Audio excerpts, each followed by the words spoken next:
విశ్వనగరం slow poison సిటీగా మారుతోందా? నడుస్తున్న road, నడుపుతున్న వెహికల్ ఊపిరితిత్తుల్ని డ్యామేజ్ చేస్తున్నాయా? హైదరాబాద్ మహానగరంలో కాలుష్య భూతం విజృంభణకు కారణమెవరు? ఇందులో బల్దియా పాత్ర ఎంత? గ్రేటర్ సిటీ కాలుష్యంపై కాన్పూర్ ఐఐటి ఇచ్చిన నివేదికలో ఏముంది? ఐఐటి నివేదికను ప్రభుత్వం ఎందుకు బహిర్గతపరచలేదు? విశ్వనగరం స్వచ్ఛంగా ఉందా? అసలు ఈ నగరం ఎంతవరకు క్షేమం? సాక్షి టీవీ అందిస్తున్న ప్రత్యేక కథనం.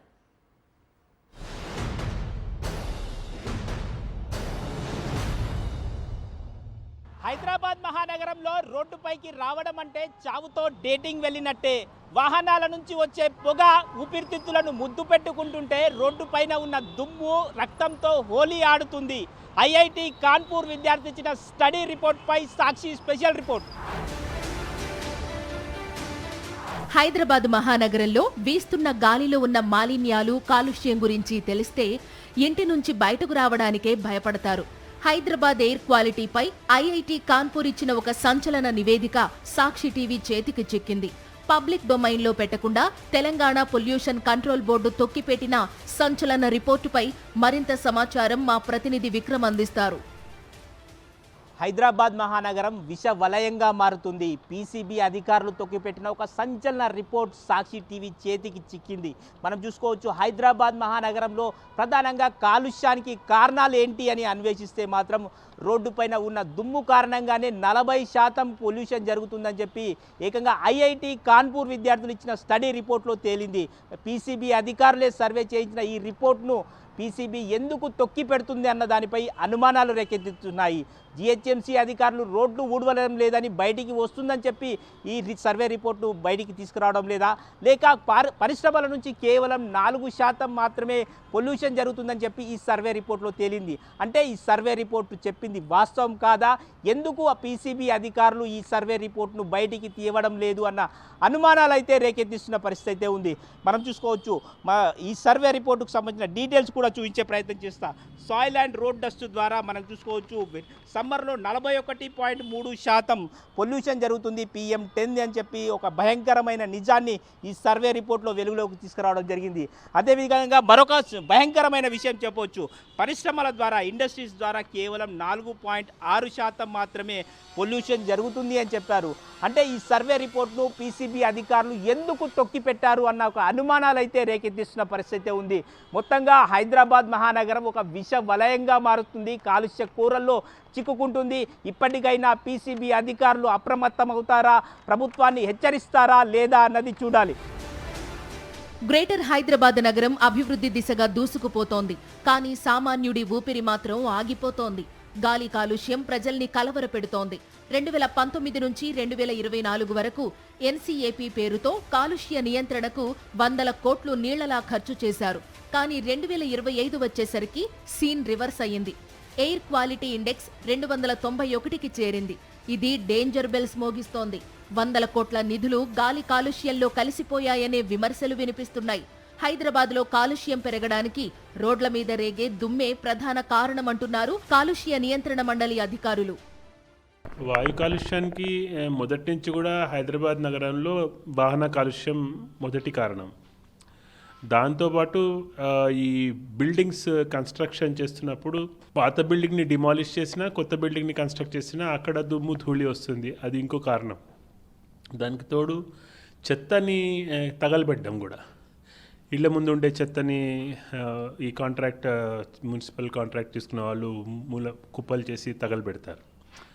అది కాకుండా ఈ చలికాలంలో ఏమవుతుందంటే, చలి నుంచి తట్టుకోవడానికి కోసం ఇంటి ముందు సెక్యూరిటీ వాళ్ళు, బయట కూర్చొని పనిచేసే వాళ్ళందరూ, రోడ్డు మీద పనిచేసేవాళ్ళు, వాళ్ళంతా ఎక్కడికక్కడ అక్కడ ఏది వీలైతే, ఏది దొరికితే దాన్ని తగలబెడతారు. దాంట్లోంచి కూడా రకరకాల పొగలు వస్తుంటాయి. సో ఈ road dust one of the కారణం అయితే, వెహికల్ పొల్యూషన్, వెహికల్స్లోంచి ఎగ్జాస్ట్లోంచి వచ్చేది ఇంకో కారణం అయితే, ఈ బిల్డింగ్ కన్స్ట్రక్షన్ డిమాలిషన్లో వచ్చేది కూడా ఇంకో కారణం. హైదరాబాద్లో బేసికలీ సిటీ సెంటర్లోకి పరిశ్రమల కాలుష్యం చాలా తక్కువ వస్తుంది.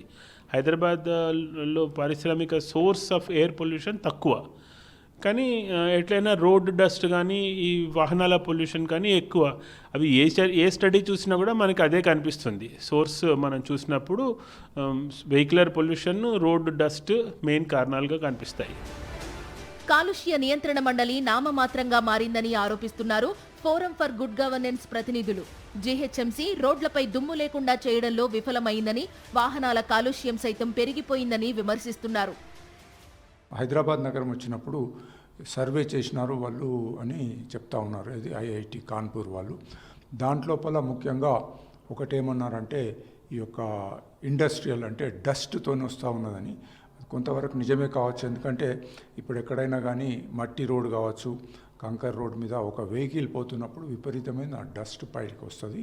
ఇక హైదరాబాద్లో వెహికల్స్కి అయితే ఏమీ కొదవలేదు. అట్లాగే ఈ గుంతలు ఉంటాయి కదా, గుంతల లోపల పోయినప్పుడు స్పీడ్ తగ్గిపోతుంది. దాంతో మళ్ళీ గుంత బయటకు వచ్చిన తర్వాత యాక్సిలరేటర్ ఇచ్చినప్పుడు ఆ పొగ బాగా చాలా బయటకు వస్తుంది, వాహన కాలుష్యం ఉంటుందన్నమాట. సో వీటన్నిటిని దృష్టిలో పెట్టుకుంటే ఆ రిపోర్ట్ లోపల ఎట్లా ఉందంటే ఇండస్ట్రీస్ ఏమీ పెద్దగా కాలుష్యం చేయడం లేదు, ఎక్కువ అంతా యొక్క డస్ట్తోని, అట్లాగే బర్నింగ్ ఆఫ్ సాలిడ్ వేస్ట్ అంటే మున్సిపాలిటీ లోపల ఏదైతే పెద్ద ఎత్తున చెత్త చెదారం ఉందో దాన్ని కాలబెట్టడము, ప్లాస్టిక్ కాలబెట్టడం ద్వారా వస్తుందని ఉంది. ఏది ఏమైనా కానీ ఈ పొల్యూషన్ ఉన్నది, వాయు కాలుష్యం ఉన్నది ఇప్పటి వరకు హైదరాబాద్లో ఒక డేంజర్ లెవెల్ దాటలేదు, ఢిల్లీలో దాటిపోయింది అది. ఇప్పటికైనా కానీ ప్రభుత్వం దీని మీద గట్టి చర్యలు తీసుకున్నట్టయితే ఢిల్లీ మాదిరిగా తయారవుతుంది. ఇప్పుడు ఎయిర్ క్వాలిటీ ఇండెక్స్ సాధారణంగా 100 లోపల ఉండాలంటారు. ఢిల్లీలోనేమో 400 దాటిపోయింది, మన దగ్గర 100 దాటి 150 వరకు వస్తూ ఉంది. డేంజర్ జోన్లోకి మనం ఎంటర్ అవుతున్నాము. కాబట్టి ఇది ఒక సీరియస్ ఇష్యూ. జిహెచ్ఎంసీ కాకుండా పొల్యూషన్ కంట్రోల్ కూడా ఎక్కడికక్కడ ఇవి పెట్టాలి, చెక్ పాయింట్స్ పెట్టి కాలుష్యం ఎక్కడ అవుతుంటే దాన్ని ప్రజలను అలర్ట్ చేయాలి.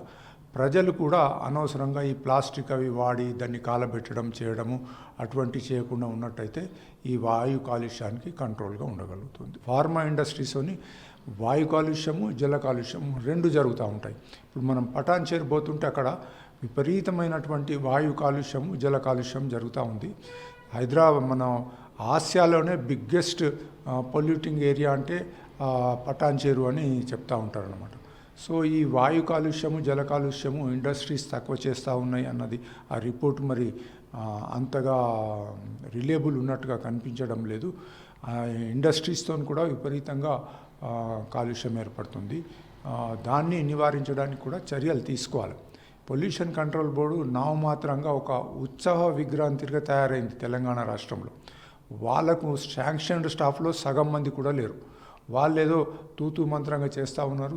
దినము మనం చూస్తూ ఉంటే ఈ యొక్క వాయు కాలుష్యము, జల కాలుష్యం పెరిగిపోతూ ఉంది. ప్రతి 10 మందిలో 3కి శ్వాసకోశ సమస్యలు తలెత్తుతున్నాయి. యూత్ కూడా వృద్ధుల్లా ఊపిరితిత్తుల సమస్యలతో బాధపడుతున్నారు. గాలిలోని PM 2.5 కణాలు నేరుగా రక్తంలో కలిసి గుండెపోటుకు కారణమవుతున్నాయి. ప్రజల్ని కాలుష్యం కాటేస్తున్నదని వైద్యులు వార్నింగ్ ఇస్తున్నారు. హైదరాబాద్ వంటి నగరాల్లో ఎప్పుడైతే మనం రోడ్ల మీదకి వస్తూ ఉంటామో ధూళికణాల యొక్క వ్యాప్తి అనేటువంటిది వాటి వల్ల జరిగేటువంటి నష్టం అనేటువంటిది ఎక్కువగా ఉండడము. మరి ఎందుకు మనకి రోడ్ల మీద ఎక్కువగా ఉంటుంది అంటే మనం ప్రయాణించే సమయము ఎక్కువగా ఉండడము, దాంతో ట్రాఫిక్ వల్ల మనం ఎక్కువ సమయము ట్రాఫిక్లోనే ఉంటూ వీటికి ఎక్స్పోజ్ అవడం వల్ల ప్రభావం ఎక్కువగా ఉండి ఊపిరితిత్తులపై పడడం వల్ల ఈ సమస్యలు వస్తూ ఉంటాయి.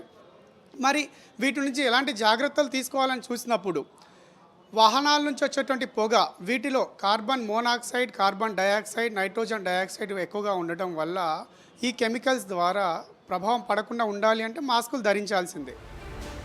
హైదరాబాద్ అభివృద్ధిలో గ్లోబల్ సిటీగా వెలిగిపోతుండవచ్చు. కానీ ఆ మెరుపుల వెనుక సామాన్యుడి ఊపిరి తీసుకోలేనంతటి చీకటి నిజాలు దాగి ఉన్నాయి. కాలుష్య నివారణ పేరుతో 100 కోట్ల ప్రజాధనం ఖర్చవుతున్నా క్షేత్రస్థాయిలో పరిస్థితి మాత్రం దారుణంగా తయారైంది. రోడ్లపై దుమ్ము, పెరిగిన వాహనాల పొగతో నగరం మెల్లమెల్లగా ప్రమాదకర గ్యాస్ ఛాంబర్గా మారుతోంది. ఐఐటి కాన్పూర్ హెచ్చరికలు, వైద్యుల వార్నింగ్లు గమనిస్తే పరిస్థితి ఇలాగే ఉంటే భాగ్యనగరంలో బతుకులు దుర్భరం కావడం ఖాయంగా కనిపిస్తోంది. హైదరాబాద్ మహానగరం మరో ఢిల్లీగా మారకముందే మేల్కొంటారా? మాస్కులు వేసి మౌనంగా ఉంటారా? ఇప్పటికైనా అప్రమత్తం కాకపోతే భాగ్యనగరం రోగాల నగరంగా మిగిలిపోతుంది.